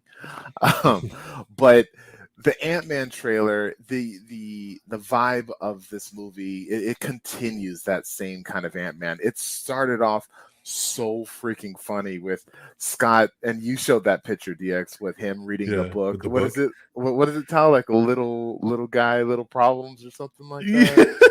I think I'll find it. There, look out for the little guy was the name of his book. And like he's reading this book in front of like this audience, and he's just just so into himself as he's reading this. And after he's done reading, he closes the book in this pompous way, and everyone starts clapping. And it's funny because after that, he gets a call, and Cassie's locked up. He goes and he gets her out of jail, and he's like, "What are you doing?" And she just rolls her eye and just walks away. She's doing petty theft, and so they're all sitting at the table, and that's their the whole Ant-Man family. Jane, Hank, and Hope, and Scott. They're all sitting at the table, and they're just like, real quick, Scott, I gotta ask you: does Cassie have dark hair in the trailer? She does. Okay, yeah. Okay, because I know the girl they got to play her. She's blonde. She's super blonde. And even when she went on stage, give her dark hair. Yeah, they did. Yeah, I saw the stage presentation. Yeah, they stuck with that. So, Good. yeah, and then they're at the table. They're like, "What are you doing?" Scott's giving her a hard time, like, "What are you doing? You should, be more like me. Like use that, use that energy and do good things." And they're like, "Oh wow, Scott, like what? Like save the universe or something?" And he's like, "Yeah, exactly." He's like, "Wow, you've never talked about that." And then it goes over to to Jane, and she's like, "Wow, you should write a book about it." And he's like, shut up, guys." And they're just like ripping on him like for the next like couple moments, and then something happens, and Cassie gets like warped away, and then they all get prepared, and like some like orb is like in the middle of the ground, and it's like slowly going up, and it explodes, and all of the characters get like sucked into the quantum verse, and that's like when the title comes in, like, and then it's weird, dude. Like we got Jane in her old school like costume, where when you first found her in the quantum verse, she's in that costume, and she's like leading them through like a jungle of weird quantum verse stuff, and you see like a civilization is there, and there's this temple, and she's like moving around plates on the temple to open up the door, and then she's going through, and you hear a voice talking to her, and they're like, "Oh, Jane, you're back." And then the camera cuts, and it's Bill Murray. And I'm like, what? So random. Yeah, right. And he's wearing this like garb and getup that is very reminiscent to the Grand Master or like Tavon. Like I wonder like if they're connected somehow. I don't know. I have no idea who his character is. But yeah, and then like the it's things are happening, it's flashing, and then we get what I said, "Oh snap, that's MODOK." And apparently it's been like released that official, like that is MODOK Yeah, that we see in they the did trailer. confirm. Yeah, man, like it, and it's nuts because it doesn't look like conventional human face, weird body MODOK. It's like something that's like running at them like full speed with like little limbs and a big head, but it looks metallic, and its eyes are like glowing red. The way it looks, it's like it almost looks like something that's going to eventually become MODOK kind of thing. Right. And it looks absolutely terrifying. And then but he's in the quantum verse. Yeah. Well, So that's like, what they so make it that's seem some like, is he ever gonna make it out to be a threat outside of this? Right. I mean, that's what's interesting. Yeah, so he's there, and it seems like the majority of this movie takes obviously in the quantum verse. It's not on normal Earth or anything. And then towards the end we get a voice, and we see some legs, and we see some cape, and then the camera's slowly panning up, and we see Jonathan Majors, and he announces himself as Kang, but he's not blue, he's just Jonathan Majors, which I was a little disappointed with. I kind of want my blue, like no pupiled Kang kind of thing, but that's what we got. Supposedly we're supposed to get multiple variants of Kang, so maybe we'll still get that one. Yeah, interesting. And then Scott like makes a remark about him being an Avenger, and then he like kind of laughs it off and just like, well, you're an Avenger, well, I'm a conqueror.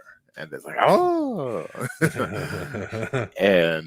and yeah, man, like it just kind of seems like they're just on this, and I think Kang he had Cassie, so they lost Cassie to this thing, and they're just trying to get her from Kang, it seems. And yeah, it looks like, again, we're going back to like a kind of Guardians of the Galaxy or Asgardian, like we're not on Earth, it seems like, for the majority of this, which seems fun. And there's this whole universe that is alive within this quantum verse. I thought, we thought this whole time it was just Jane Van Dyne running around chopping puffs all the time, but yeah, there's much more. Did you see Cassie in the purple Ant-Man suit?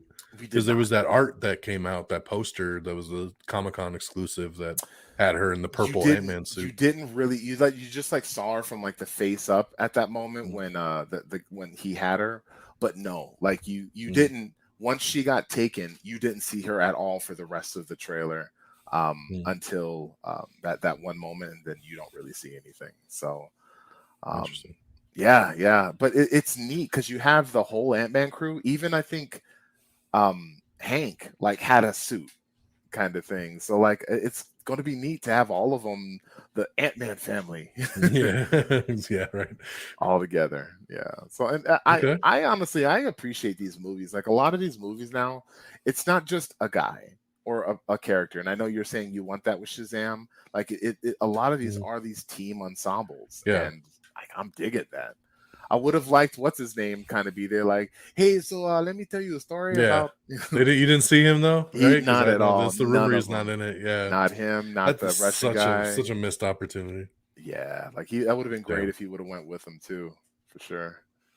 Yeah. Well, what's your thoughts of the footage? Like, do you get you real stoked for this one? Like I definitely was stoked for it. Like I said, it keeps that same kind of humor. Going, and at this point, like this was probably like the third trailer that they had shown, and again with all that stuff with MODOK and this we don't know what's going on nonsense in the Quantumverse, I definitely got stoked for it. But I will say, like, another trailer just kind of blew this one like out of the water.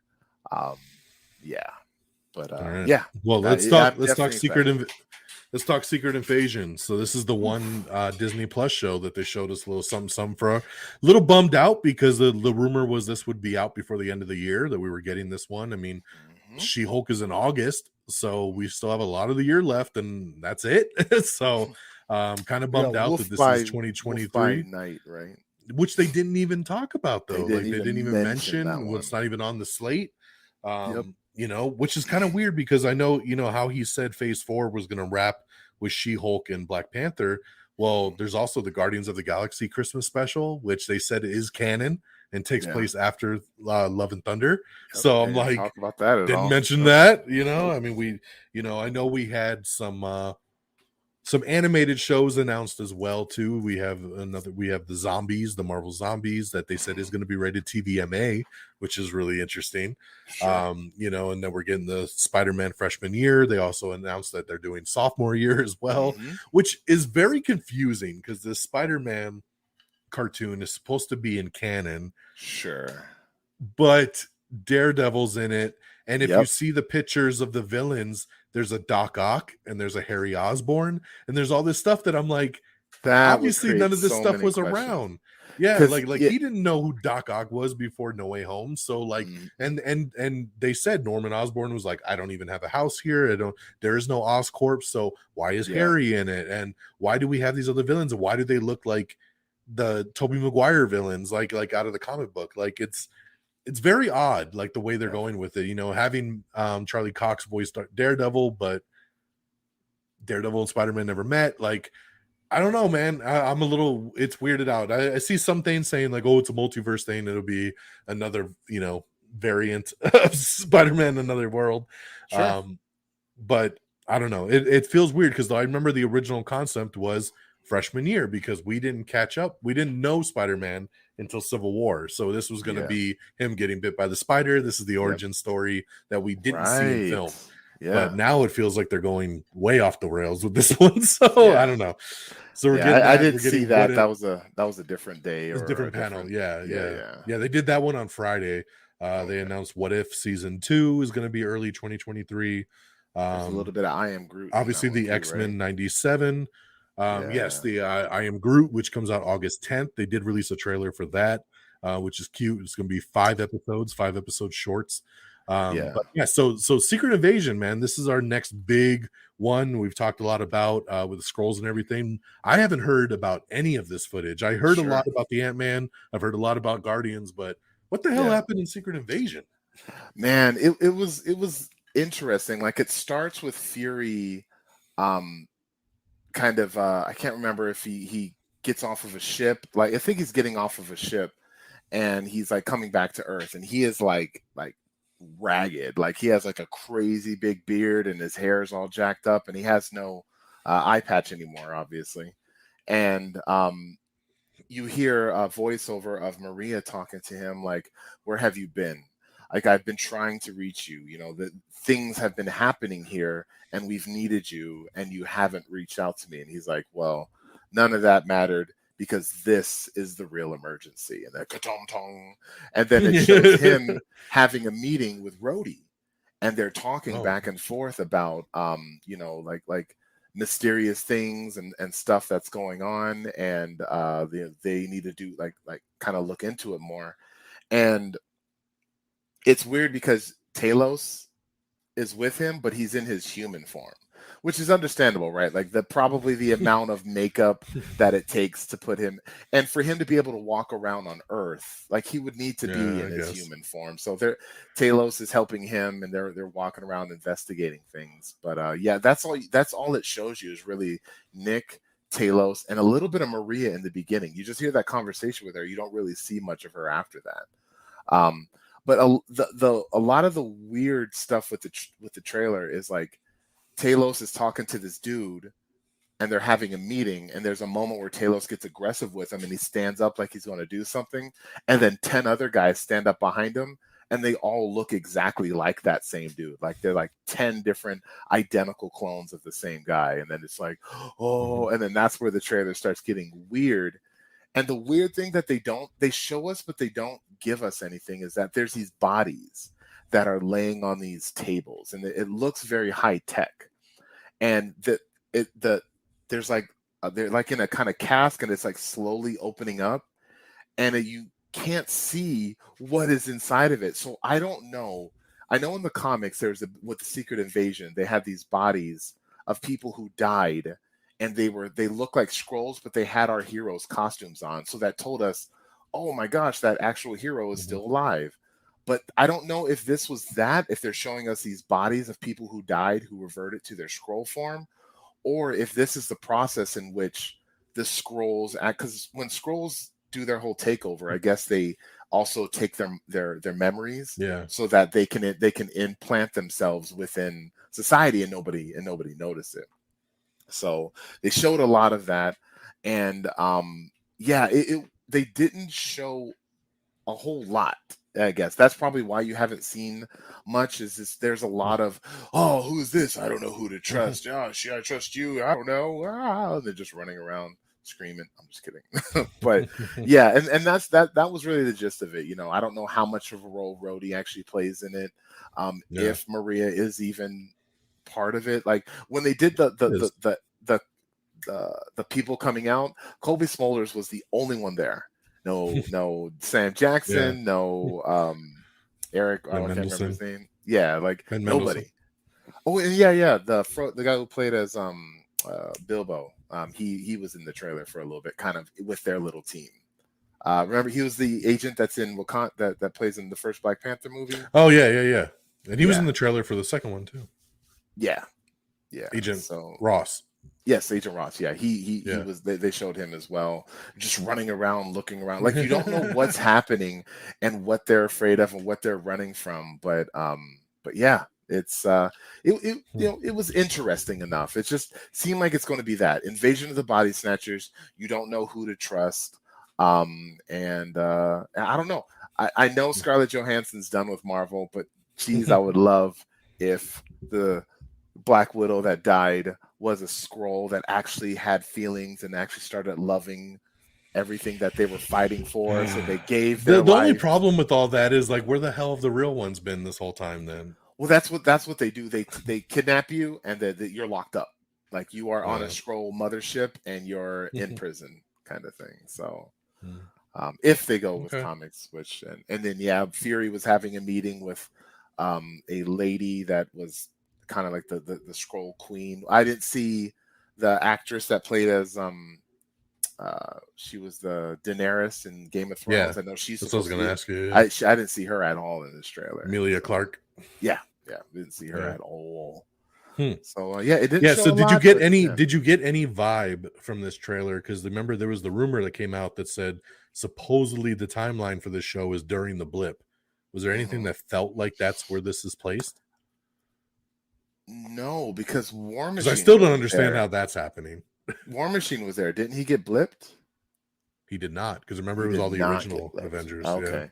Yeah, no, they didn't give any kind of vibe. Like life and world seemed like it was going on like normal. Yeah, see, that's why I'm like, they supposedly said that that's when it takes place. But I remember that. Yeah. Again, that doesn't make sense, because Nick Fury and Maria were both blipped, so. Or was that the scroll version? Or was it the Skrulls? But in Spider-Man Far From Home, that's after the blip, and he's in space. So I don't know. Yep, you're right. I don't know. Right. It's a weird one. That's what I'm curious to see if that really is truly, or maybe a piece of it takes place during the blip. I don't know. Yeah. But cool to hear. There doesn't sound like a little more of a teaser than anything else. It was definitely, for sure. Okay. And then let's go with the big one, man. Guardians of the Galaxy Volume 3. I know James Gunn came out. I saw it was Chris Pratt and a couple of the other cast members coming out there. Will Poulter, who of course plays Adam Warlock, came out and made his debut.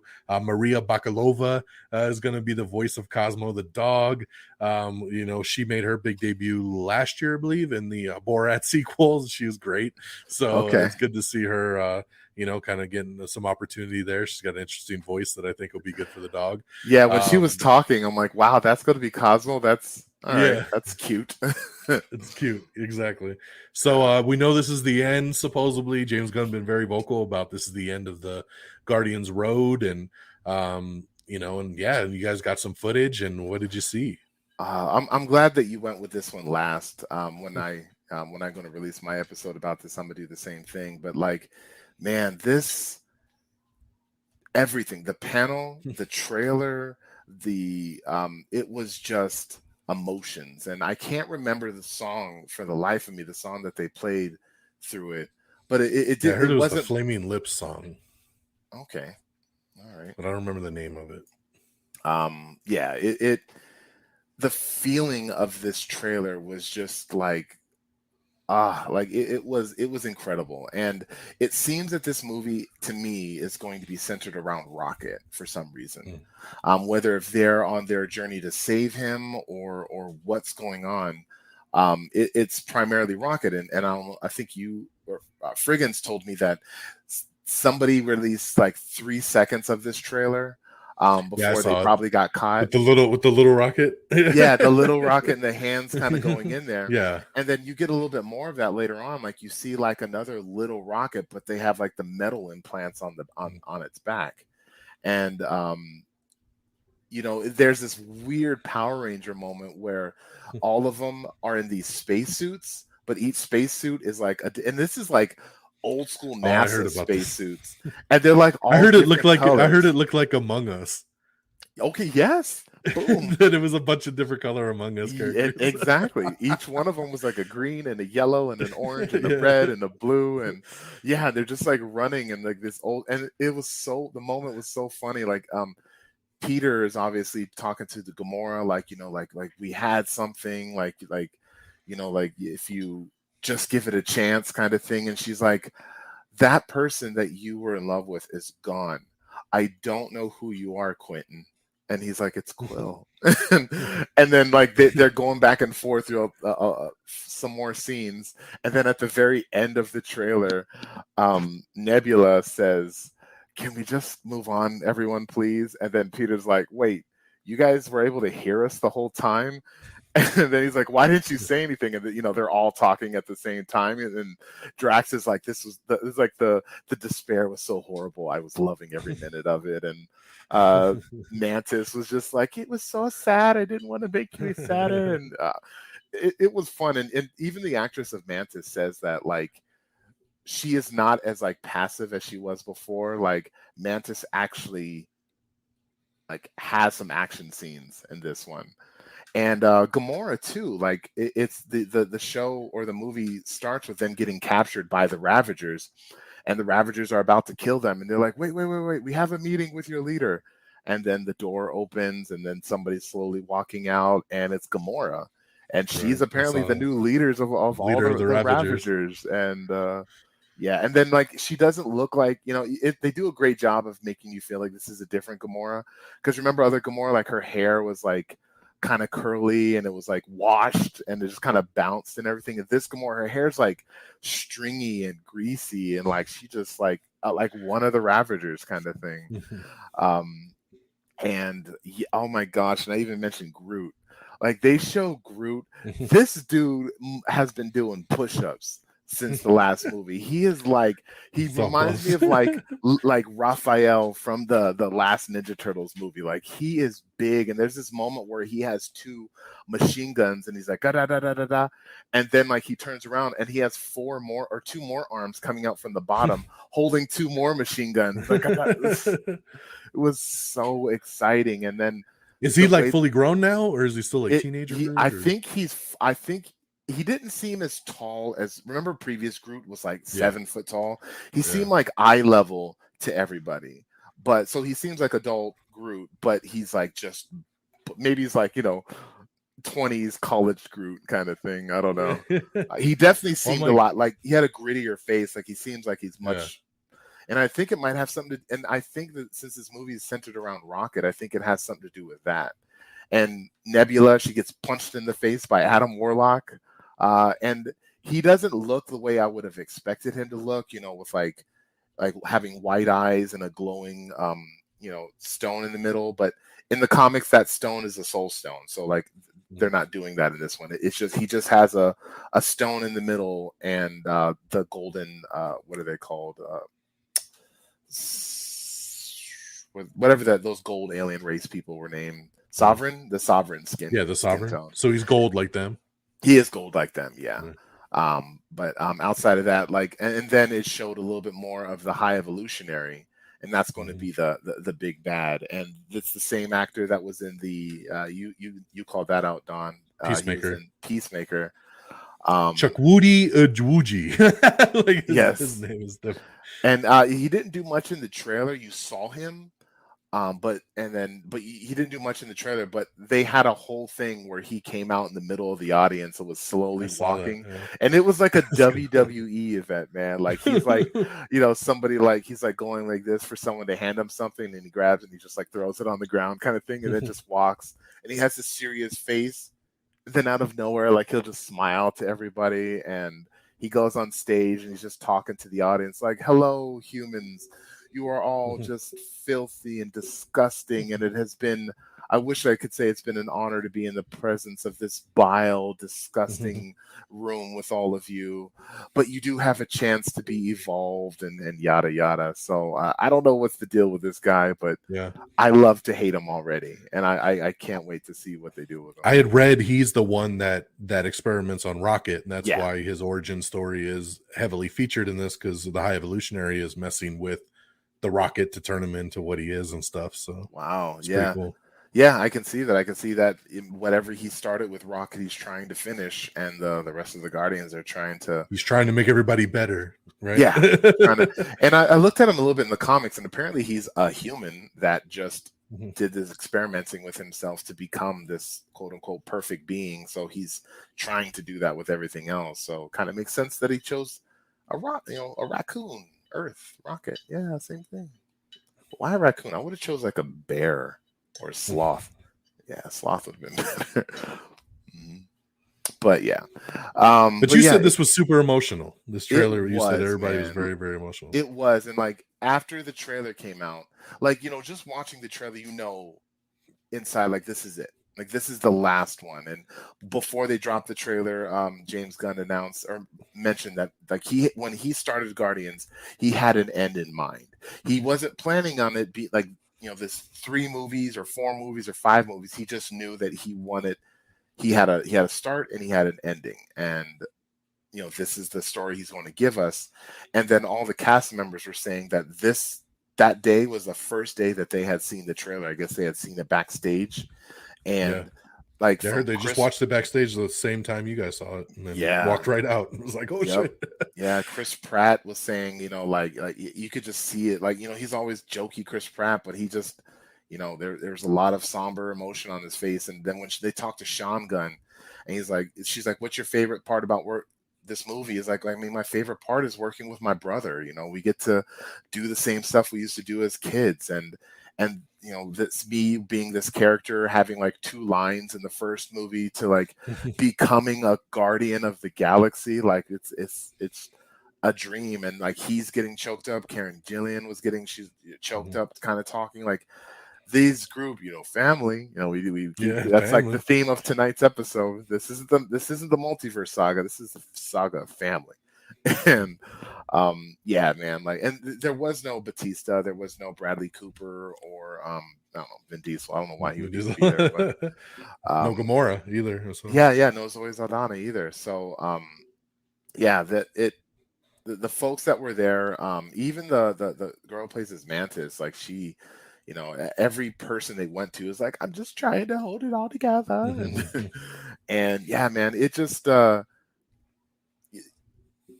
way that the music was playing and how it was kind of like an orchestra and it was going real, things were happening in slow motion, and like I'm just thinking like, oh my gosh, like someone's going to die or somebody's are going to die, and I don't want this to happen. I love these characters, and yeah, man, it's going to be a ride, but and it sucks because I wish this trailer came out, because I'm gonna tell you, DX, this trailer by itself is enough to have me, you, and Friggins like break down and talk about. Like so much was happening in the trailer. That little monster from the second one that they attacked in the beginning was in this, and it's coming at them, and they're getting ready to fight it again. And again, Adam and this, whatever they are with their suits, it looks like there's these giant hairs, and I'm thinking like, are they on Rocket's body? Like, did they shrink down to like a microscopic level to do something on Rocket, or are they on something else? Like it. Oh my gosh! And they didn't show much of Kraglin. You know, I want to see him like practicing with that arrow a little bit more. You know, like in Thor when it goes up his nose. Yeah, nothing like that. But yeah, definitely had some Drax and yeah, and for some reason it seems like Gamora is with them. I don't know why she's helping them, but she doesn't want to be. She's super annoyed with Peter, and yeah, it's what you would expect, but just the focus on Rocket, and you get to see these like blades that are coming down on something, and they're coming back and they're covered in blood, like, you know, just Geeky Pat mentioned back when we first talked about this movie that when Peter was looking at Rocket as he was taking his shirt off, it felt uncomfortable, as if you're looking at an amputee. But then with those blades that are like, it's like you kind of get to experience what he went through to look like that. So yeah, I don't know, man. It's going to be a ride, but this is without a doubt going to be my number one most anticipated movie. You know. And I just cannot wait for this movie. I can't wait for a trailer to share with you guys. And I think it was you that said that we're not going to get this. Like, we're not going. The trailer they showed at Comic-Con isn't going to be. They're not buffering that up. We're going to get a completely different one when they do it. I mean, it might be this one when they do decide to, but it's going to be. I bet you we don't see this for 6 months. I mean, it's going to be crazy. I mean, you know. We're not going to see an Ant-Man trailer probably till November. So, you know, and then we'll probably get Guardians in February, you know, so it's going to be a bit. So definitely very envious of that. Did you notice, by the way, since we were talking about all these different projects and you mentioned Rhodey, no Armor Wars announcement, which was very, very big. We just talked about Phase 5 and 6, and there was not a single mention of Armored Wars.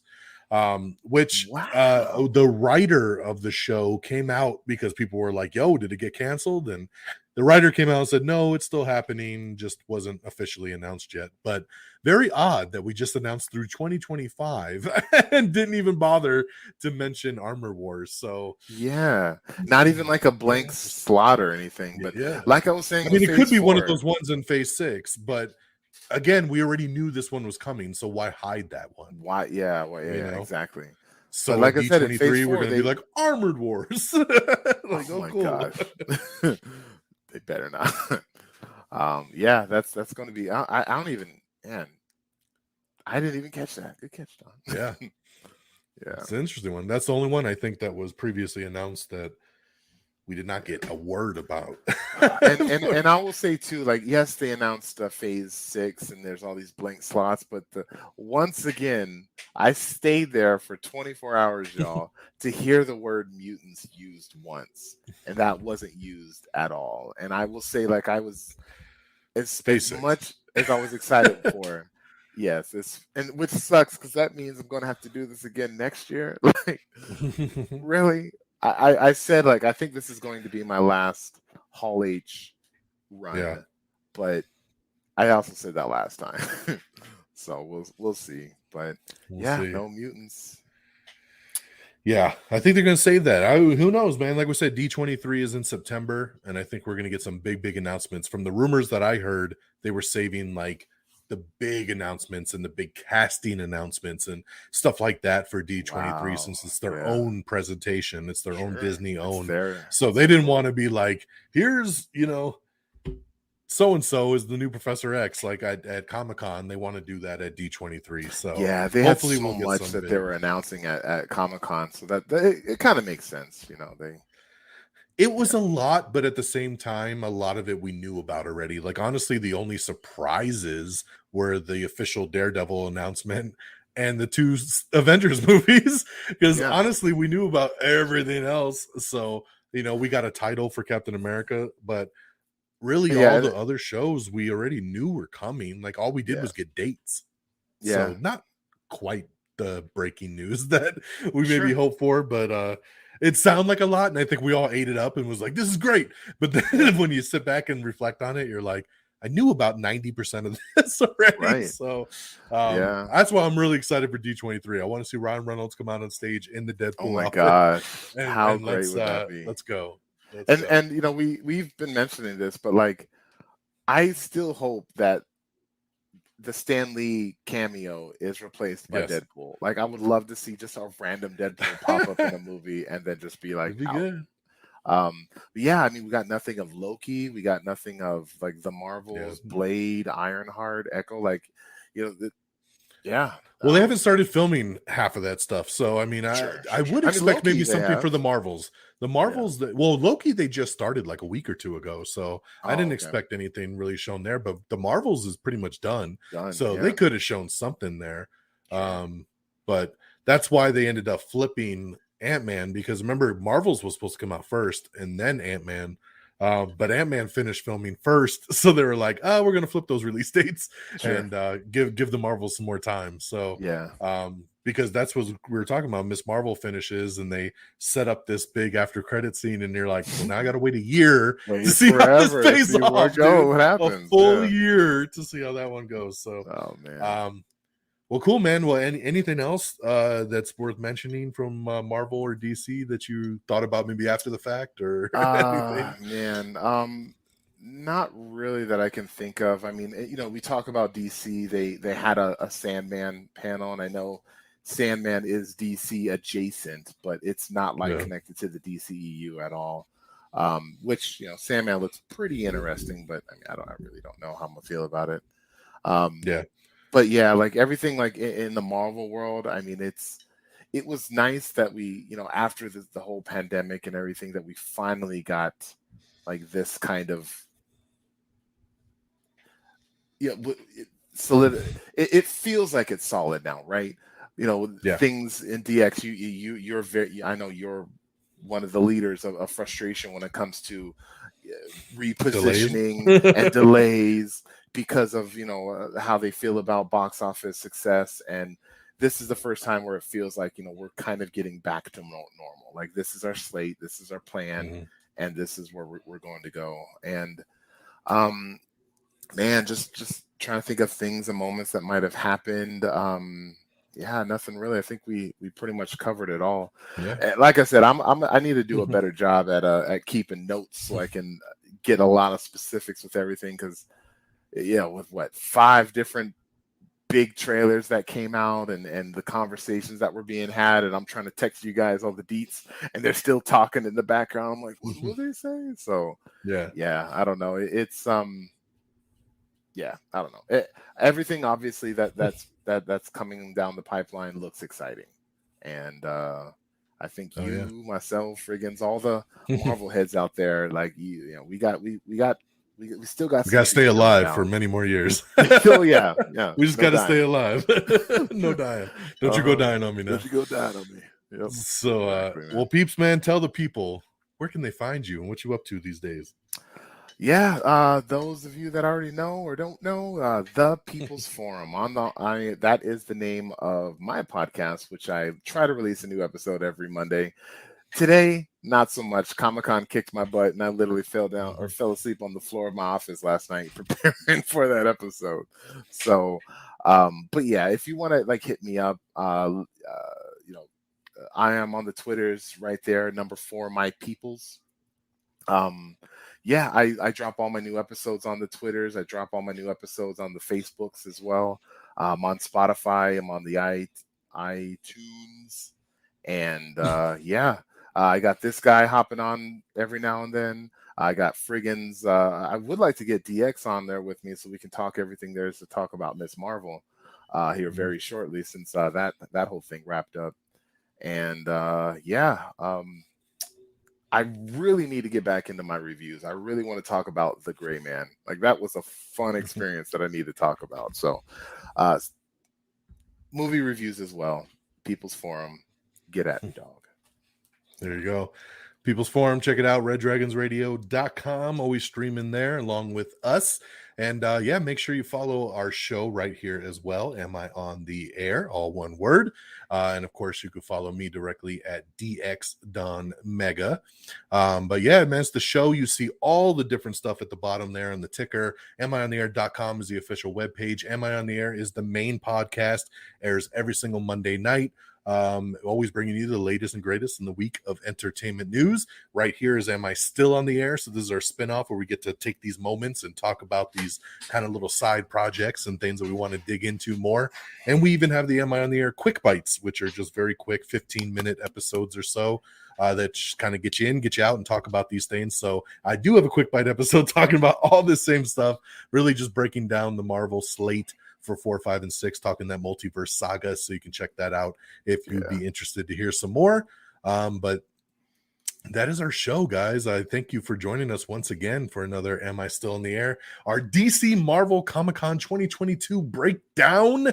I hope you've enjoyed, and stay tuned. Obviously, subscribe to the YouTube page and make sure you subscribe. Check out the Am I Still in the Air playlist so you can see more episodes just like this, where we're also talking spoilers about everything you know and love. And then, of course, all the regular podcasts every single Monday as well. Just check out amiontheair.com. And find us at all the socials at the same thing. So very easy to find us everywhere. All the socials. Just find it. Am I on the Air? Just search it, and you'll be good. So thanks for hanging with us tonight on this live broadcast. And until next time, y'all. Peace. Red Dragon!